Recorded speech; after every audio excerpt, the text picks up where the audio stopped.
Ana tilim, anamning tili.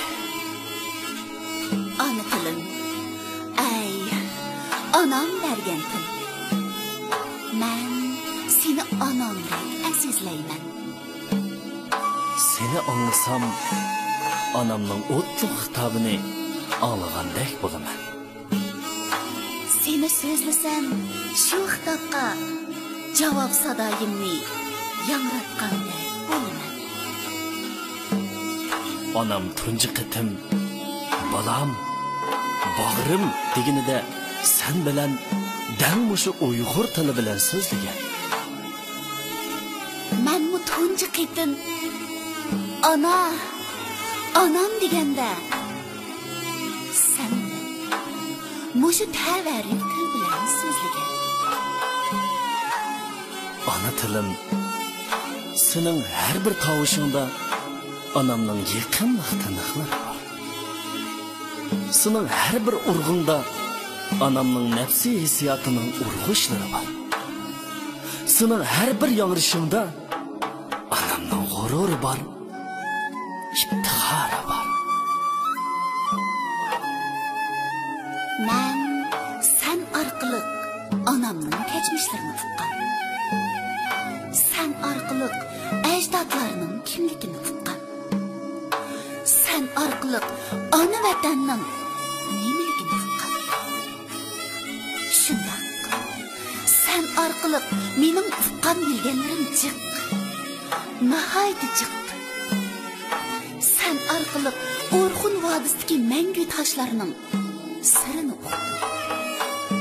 Ajdodlarimning gullanish, xaroblashish tarixi ko'z oldimda ayon bo'ldi.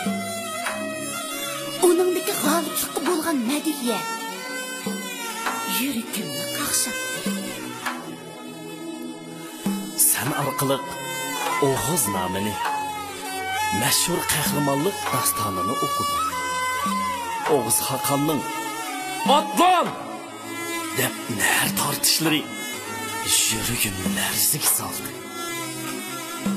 Jang tulparlarining toshqi tekkan to'yoqlardan cho'chirgan uchqun ko'zimni chaqnatdi. Sen orqali oltin yoruqning nimaligini uqdim. Beshiborliqliq tilshunosimizning tabg'ash tilidan o'rgan budda hikoyalari meni go'zal afsona dunyosiga boshlab bordi. Bugungi Ediqut xarobasiga qarab, o'tmishdagi ajoyib bir saltanatni ko'z oldimga keltirdim. Sen orqali ikki teginning hikoyasimi, Choshtoni Ilikbekning hikoyasimi qalb sahifamga naqshladi.